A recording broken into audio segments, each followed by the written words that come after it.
So as you can see from the screen today, this is all the metropolitan world. And when you really look at a metropolitan world, you would see some major patches of land estates which are actually driving the political as well as the economical development across the region. And what we call these regions as the mega cities or the mega regions, which basically contribute to a lot of development around the country. And these are very, very specific areas, populations, densely populated areas which kind of contribute to the GDPs and the development of the country as a whole. Not covering the entire country, but pockets of that particular country. And if you really see, the Asia portion is really the most densest portion in terms of the economical development. And another thing that we see from this image today, as all of these mega regions and mega cities are actually not geographically together all the time. So if we really have to look at developing the countries and the whole aspects around it, we have to have a lot of areas of improvement to ensure that the mega regions are able to sustain and develop as a part of the whole ecosystem. The kind of geographical distances, the development of economy needs to facilitate trade, which means that we have to have a strong infrastructure of transportation and so on and so forth. And a lot of speakers today are going to cover part of this development aspect in their presentations and talks. I want to talk about specifically the development of cities today and really look at the way the size of cities which is growing in the Asian region. The amount of population density kind of poses a very, very different level of challenge to the economic and the digital development of a particular city in terms of the way it needs infrastructure, the way it needs services, and all of that. So this is really, really a brink of explosion in terms of the way solutions are being looked at, and we need to be very, very innovative from an approach of handling these problems. Our approach would be somewhat similar to what others are doing, but it needs to be very innovative considering that the challenges of economies of scale with densely populated countries to a small geographical area, I think change a lot of landscaping issues from a planning, designing, maintaining and sustaining point of view. So that's the whole approach which I'm talking about here. And we are going to see this explosion carrying out years and years together. We are already here and we see a great amount of traffic congestions and all of those issues coming in. How do we really plan for the cities of future to be able to create a very, very strong and sustainable infrastructure to be able to provide that beautiful service to the citizens of the cities. And these problems are not new. As I was just mentioning, cities will keep kind of coming out with problems. But I think in these problems, there is also a very big opportunity for us to look at innovating into the city. And when we really look at urbanization and citizen need, how do we really empower the citizens to be able to do more? I always say this, cities are not about infrastructure, cities are not about technology, cities are not about anything, cities are all about people. People will not care how exactly the technology or anything is functioning. They all want to use it as a service. They want to have that service at their fingertips when they want it, when they demand it. And they need to be able to have a lot of insights around things that they are trying to do as a part of their day-to-day living in the city. So once we basically look at that, how do we really think about a city of the future which has connected urbanization needs, connected safety aspects, connected the whole energy aspect and providing that as an efficient model for our citizens.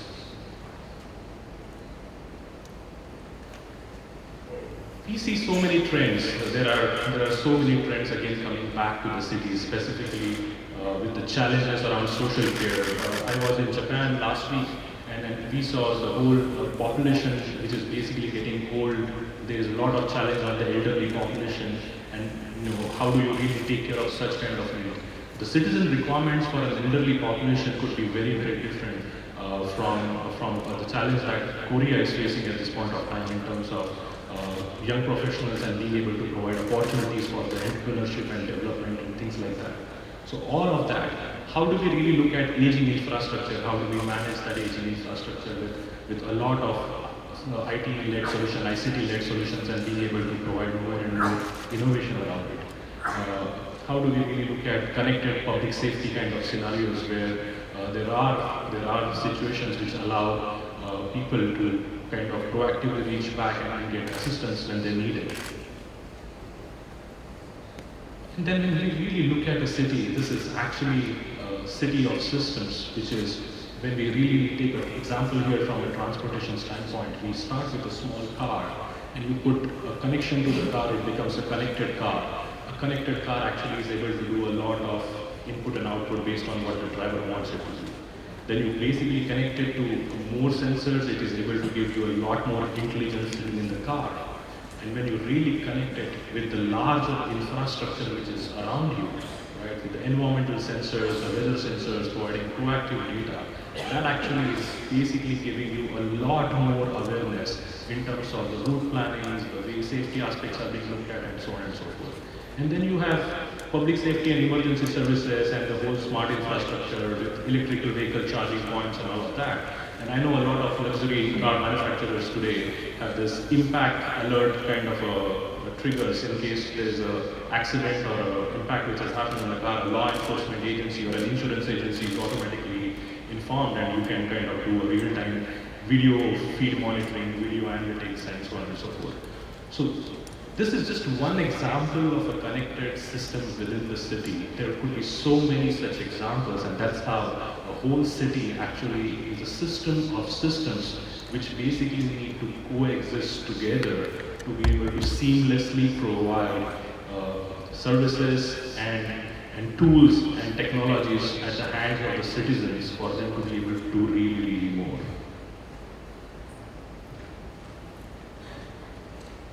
This slide is not new to anyone. We all hear these buzzwords, but what do they really mean? You know, and that's exactly, I thought, let me put it in a slightly different way.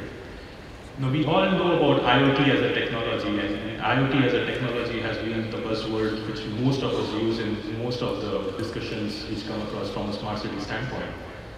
But the amount of data which an IoT system generates is just crazy.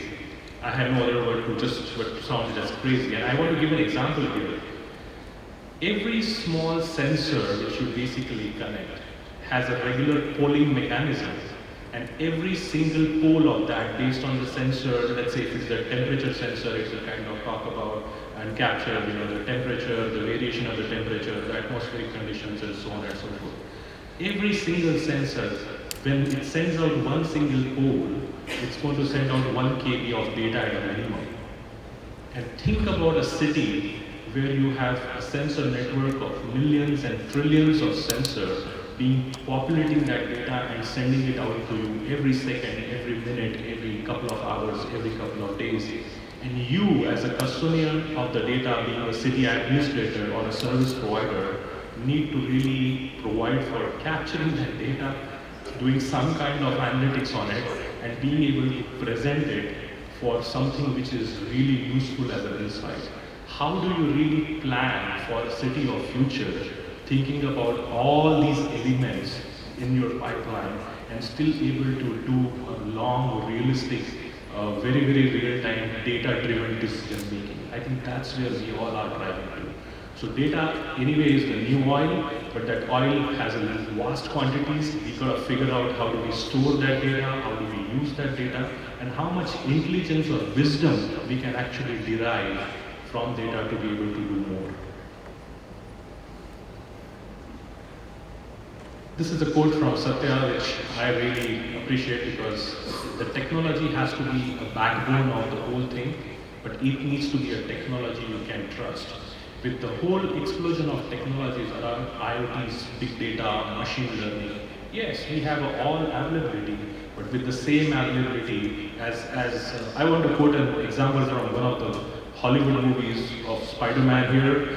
With great power comes great responsibility. So when we have great data, we really have to ensure that data is being used very effectively, securely, with all the privacy norms. And that's exactly where the cyber security measures, basically, which are created by the cities, the country, or cyber security policies around that, really play a very strong role in managing the data estate and being able to kind of fulfill the aspirations which are required by the city to achieve its goals. When we look at smart cities, the smartness has a very relative definition. The definition of smartness in European countries versus the definition of smartness in Asian countries might have different interpretations and parlances, which basically could be leveraged on. Sorry. When we look at basically this whole thing, I have listed the UN SDGs here on the right-hand side, which basically align with the smart cities initiatives run by most of the regions and countries in the world. And the way I look at it, there are two main factors within a smart city that we actually try and leverage on. One is the livability, and second is the sustainability, right? Livability, because cities is all about people, how people use those services, how they consume their services. How do we really affect the quality of life? How do we really make sure that they are able to do things in a much better way? The whole assisted living scenarios, and I think we all are spoiled of it in a way or the other. We definitely have applications available these days to set our AC temperatures right from our office when we leave for home and ensure that our home is at the right temperature, the mood lighting is set, and your favorite jazz band is playing in the background, right? So very simple but very powerful assisted living scenarios. Think about those advanced scenarios from an assisted living where you are able to actually depict a lot of energy savings by using a particular function, like running a high load washing machine at a particular time of the day, right? And saving or getting incentivized for using that particular energy at a non-peak hours. So very useful, very impactful, advanced kind of scenarios. Sustainability, now this is another very important pillar because the money which the government or any PPP model can fund into any smart city project is always going to be limited. There is no unlimited PPP available. How do you really create infrastructure, services, platforms which will be self-sustaining? Because cities are not going to go away maybe in 5 years or 10 years. They are going to be there for 15, 20, 30, 50, 100 years maybe. And all of the development has to be really progressive in a way of building those city platforms over a period of time and being able to sustain economically, digitally, and the whole development has to really go in a progressive way. So how do we really look at revenue generating infrastructures? How do we look at those models of cooperative partnership with citizens and service providers to be able to innovate on the data platforms? And then the last three pillars, the below three pillars, I think are the most critical from an engaging a data estate and a data model point of view.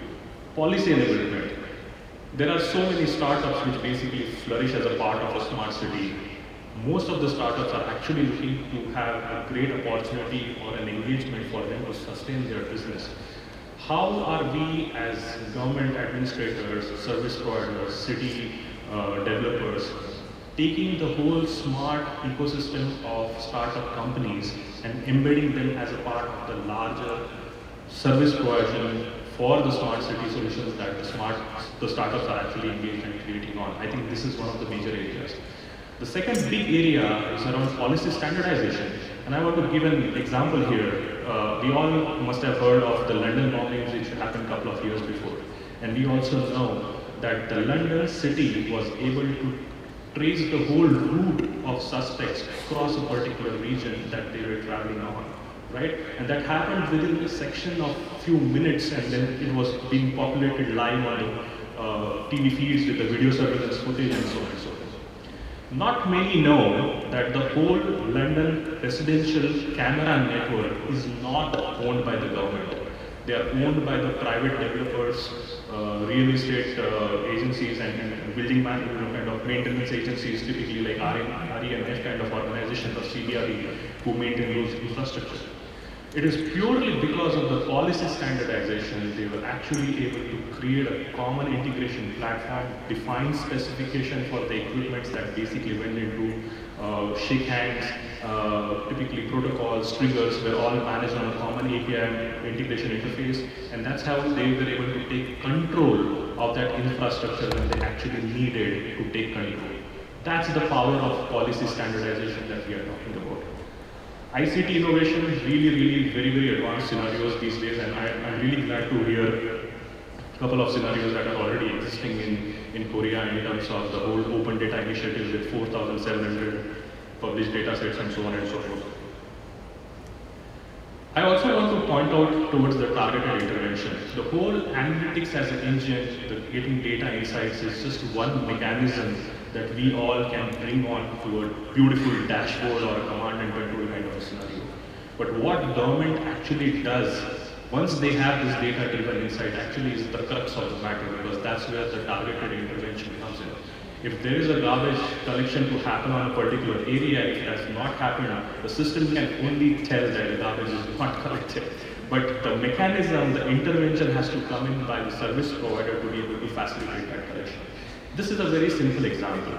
Think about a more advanced scenario, that there is a beautiful 56-floor building and there is a fire on the 52nd floor. And there's a call at the call center which is received by an agent who's just joined the job a day before and has to respond to this emergency. How do we equip that service provider, that agent, to offer a proper service? Can he know what is the standard operating procedure to be followed? What kind of crew which needs to be dispatched? What equipment the crew needs to carry? Is there a multi-agency coordination around that? All of these very advanced interaction scenarios, the collaboration scenarios, which will kind of do that. Another example which I want to give here is one of my experiences in Taiwan a couple of weeks before, when they were having mayoral election. So I was in this beautiful city of Kaohsiung, which was one of the election rallies was being hosted. And there was a crowd of 100,000 people in that one small area which was gathered. So think about it as a targeted intervention problem from a city administration standpoint in terms of transportation mechanism, the law enforcement requirement, the healthcare requirement, and so on and so forth. The sheer magnitude of the planning which needs to be done for something is what the data estate actually can drive out to. And that's where we can really bring in the power of targeted intervention. We have been very fortunate to work across the regions and countries in the world to make an impact on what they do, specifically on the smart side. These are all published use cases, and I'm more than happy to share more details if any of you is kind of looking at knowing more about this. Some of them are really interesting in terms of the way we are doing things, like facilitating payments, simple payments for travelers who are basically just taking multiple modes of transportation. And in a couple of regions we see that there are multiple modes of transportation. So you take a cab, you take a bus, you take a ferry, you take a train. Can you really do a point-to-point route planning with an integrated approach that, okay, you start, take a cab, get done at point A, take a ferry from point A to point B, take another cab, and this is the total single price for your entire trip. So mobility as a service, how do you really drive that? How do you use the whole IoT as infrastructure to monitor your tracks of railways and kind of do more data-driven insights to be able to plan and maintain those assets in a much better fashion? That's exactly the success story that we have for Transport of London here, where Microsoft has been engaged and doing a lot of transformative, innovative things on the data estate side.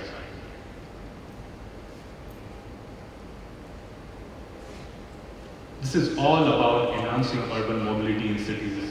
How do we really build smarter infrastructure? How do we improve citizen care and social and strengthening public safety? And I want to kind of quickly give examples here in terms of the urban mobility piece. In terms of how do we really look at connecting multiple systems? How do we get to know more about citizens and the way they use our transportation services? Korea is an excellent example for transportation, and there are a lot of good measures in place. How do we really make it much better by knowing a lot more about our citizens, the way they travel? Is there a way to incentivize that travel in a certain way? And how do we really ensure that we are able to offer multiple services which are at their fingertips, which help the whole ease of traveling for a particular season?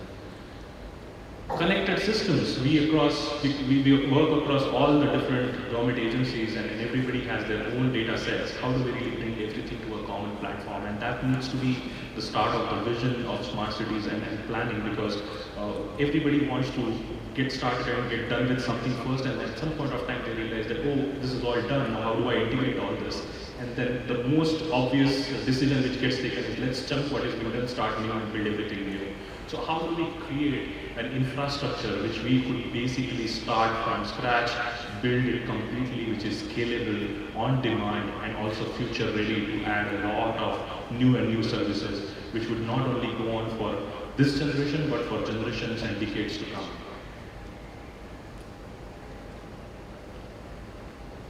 Again, a couple of transportation examples that we have been engaged into, and there are multiple aspects of this transportation coming in, from parking to automated fare management systems to mobility as a service to integrated transport systems and so on and so forth.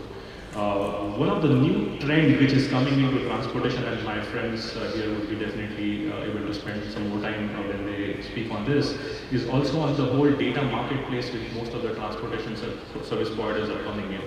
I think the more responsibility comes in on the government when they facilitate all of these services across the country and the city, to aggregate that data and still being able to get national level or a city level or a state level insights on how these services are actually being used, and what is the better infrastructure they could do to plan.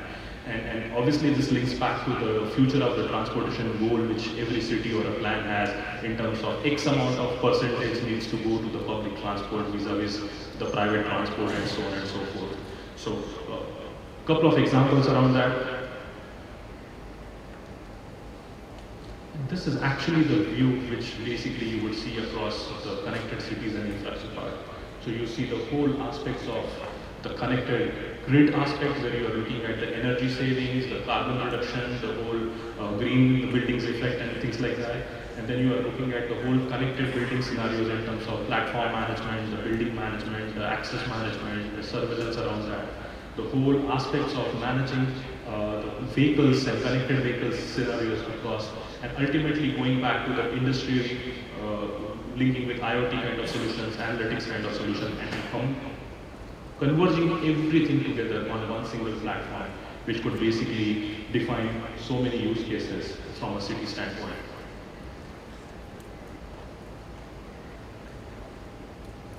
This is a small video. I just wanted to... As our world becomes increasingly digitized, so does our ability to connect with it. Imagine if you could search your surroundings the same way you search the web. Using existing cameras and advances in AI, we can now find things and people in the real world in real time and take action to improve safety and well-being. When a dangerous spill occurs in a chemical plant, cameras recognize the incident. Information about the spill is instantly shared with the people who need it the most, enabling them to protect other employees from coming in contact with the hazard and clean it up.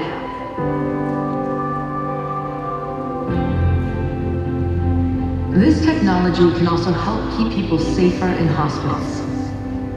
Patients recovering from heart surgery are limited to how much they should exert themselves. When someone exceeds the prescribed level of activity, a nurse is alerted.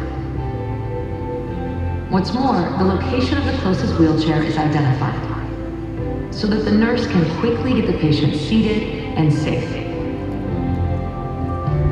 This technology is also useful in an environment like a construction site, where people who need specialized tools are spread out, sometimes across multiple floors. Using cameras already in place, this technology can identify a specific tool, as well as the closest authorized person who can deliver it, saving everyone time and keeping the workflow moving. The digital and physical worlds are coming together to help make everyone more safe, secure, and productive. And we're bringing the edge of Microsoft's cloud to any device. So this is another example of how artificial intelligence is helping multiple scenarios within the city.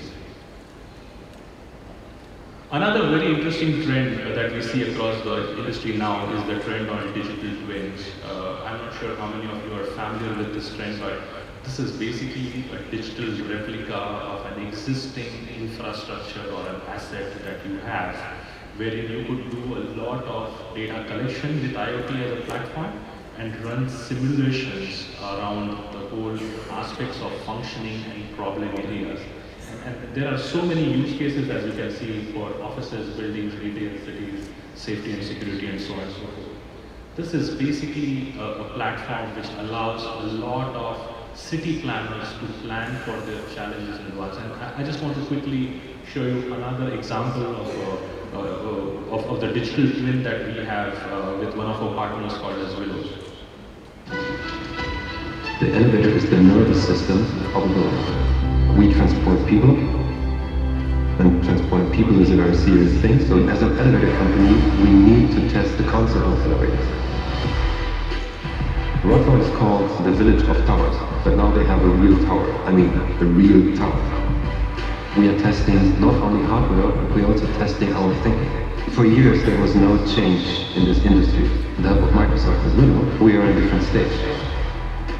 The Willow Twin is our feature platform, partnering globally with Microsoft. We're looking at the whole city and how we can leverage AI, IoT, and cloud and bring it into one solution that's robust, safe, it's secure, and it's scalable. What Willow does is provide a digital twin replica of the built environment to bring together the static information that's produced during the construction of these buildings and the live dynamic information as well.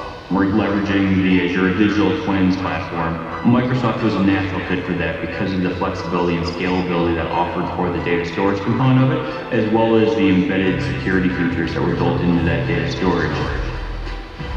The digital twin of the building enables us to show and also do testing in a digital world and digital environment instead of the real world, to check the behavior of the system, to do simulations of the system, people flow analytics, and to come to a very robust result without doing physical testing. This is the first time that we have a complete building with all the infrastructure, everything what you find in the building. There's over 15,000 live data points on that building.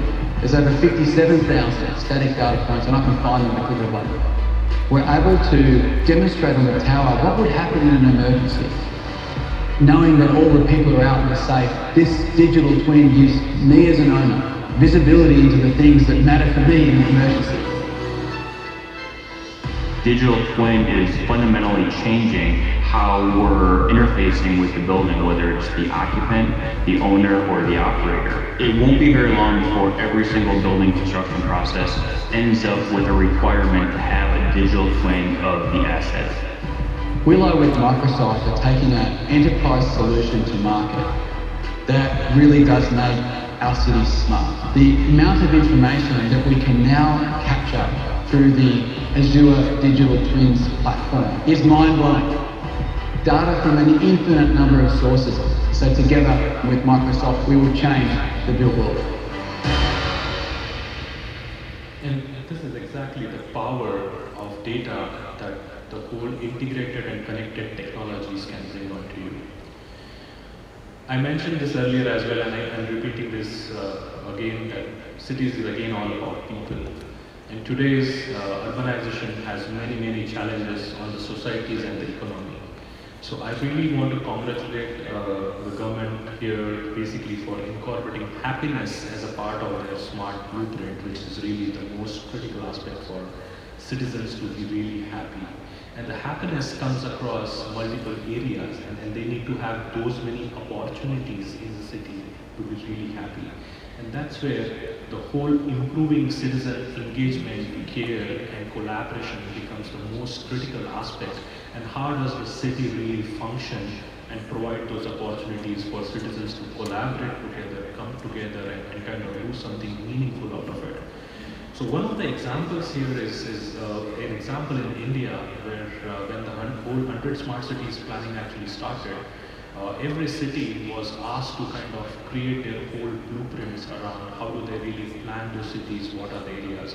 The guidance which was given by the government to the city commissioners was that we would want you to preserve the tradition and the heritage that the city really has, and how do you bring on the best out of that.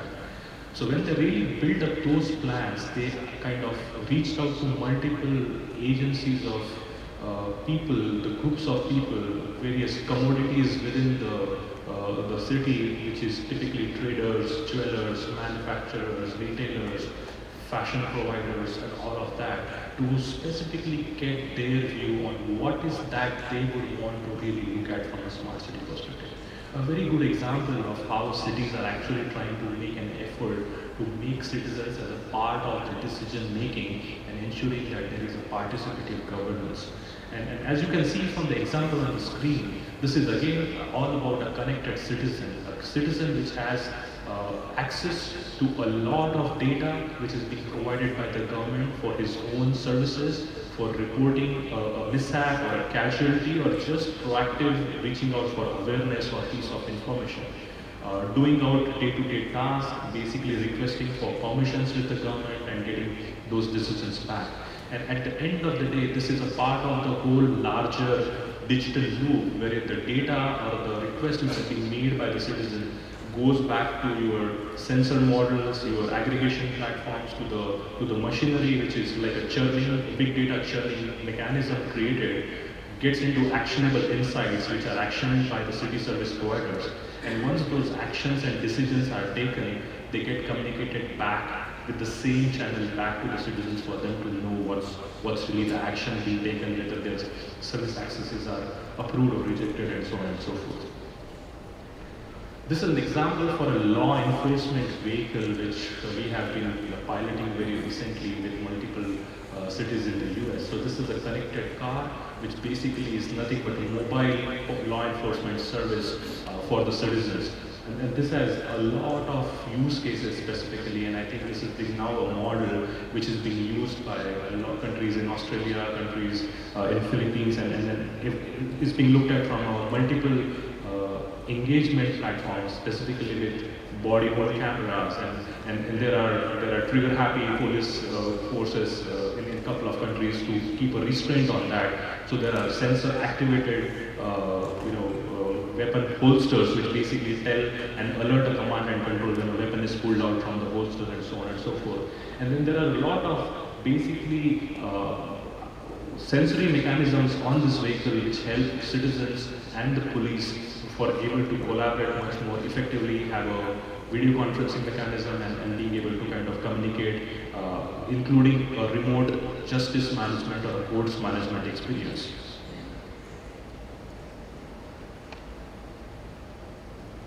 This is another specific use cases of artificial intelligence in the cities, again driven by a data model. Digital assistants are not new, and they have been playing their part across the region for multiple areas.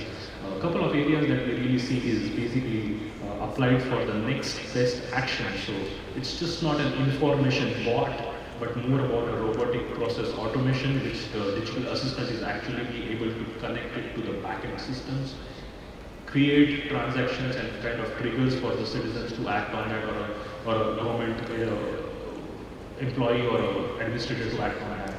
How do you really look at intelligently managing multiple work permits which have inter-agency dependency, and managing that interdependencies together with a common infrastructure? The whole aspect of modeling and simulation around policy and business rules, how do you enforce on that? The public safety is all about translation, transcription. So if there is a victim who's actually narrating a story to a police officer, is there a way your camera is intelligent enough to transcribe it in real time and put it as a part of the statement for the case, and kind of produce it as an evidence which is acceptable in the court of law? So many ways to run this. We have most of the taxation agencies in the world using artificial intelligence to analyze and define and identify fraud mechanisms to unearth and ensure that the revenue is protected.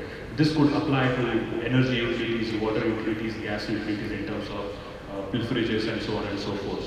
So the possibilities here that we really see from data-driven artificial intelligence mechanisms is just endless. Two very, very strong examples of bots, which basically, bots is actually undermining their capabilities, but these are like super digital assistants. So I want to talk about Roxy, which is being led by the Australian federal government, and it started as just an information board for students who actually want to apply for education loan, but now it has grown as a part of the larger Australian federal government ecosystem, which helps them process not just the queries on the loan, but also enables to make a lot of payment for the social welfare programs and citizen engagement and so on and so forth. This is the second example is the city of Los Angeles, where again, the bots have been really used for doing many citizen services, booking public infrastructure and so on and so forth. And this is a very example that I thought we will share from our own learnings and where does this experience come from. So Microsoft actually has a large campus in the US in Redmond, which is sprawled across. We have 64 buildings now, and they're still getting added. We have almost 14 million square feet of office space, which is being done as a super buildings or smart buildings. And we are kind of doing a lot of use cases of making this whole infrastructure smart. This whole activity has been going on for the 3 decades, wherein they have seen the 3 decades of sensor ecosystems across multiple platforms and technologies. And if you really see the sheer magnitude of this whole effort is humongous. We have more than 2 million sensors who are actually generating 500 million transactions every day. And that's being processed by Microsoft as a platform providing. And this has really resulted in some substantial use cases which are time savings. So one of the things that the energy systems found out that in a couple of buildings in the basements, the exhaust fans were just running across the year for no reason, right? Simple thing, but that kind of gives you a saving of so much of revenue. And there was a number which was kind of computed for that. It resulted in almost $100,000 of saving over a year, right? So very powerful mechanisms and technologies which basically have been deployed. We don't just go back to our customers by saying what we have built, but we kind of deploy first and test and then go back to our customers with what we can do. This is a whole kind of an area which is available. There is a site which basically talks about that. So the site is called as Microsoft.com/stories/88 acres. And I'm more than happy to share the link with you all in writing as well. But if somebody wants to really know the approach and the story, I think that's the place to go to.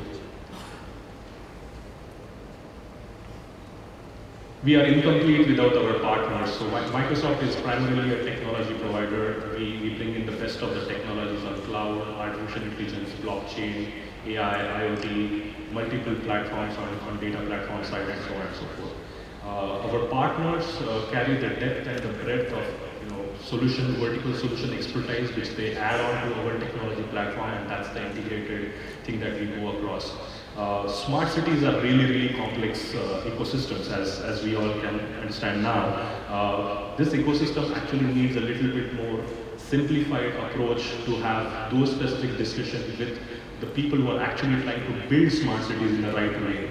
So in order for that convenience, we kind of thought it would be easier to decide and divide those city areas into safer cities, healthier cities, educated cities, sustainable cities, and digital cities.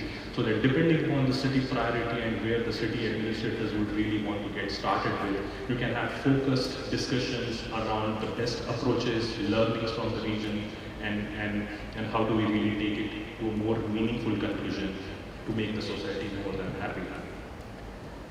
With that, I thank you for your patient listening, and this is where I end my presentation. Thank you.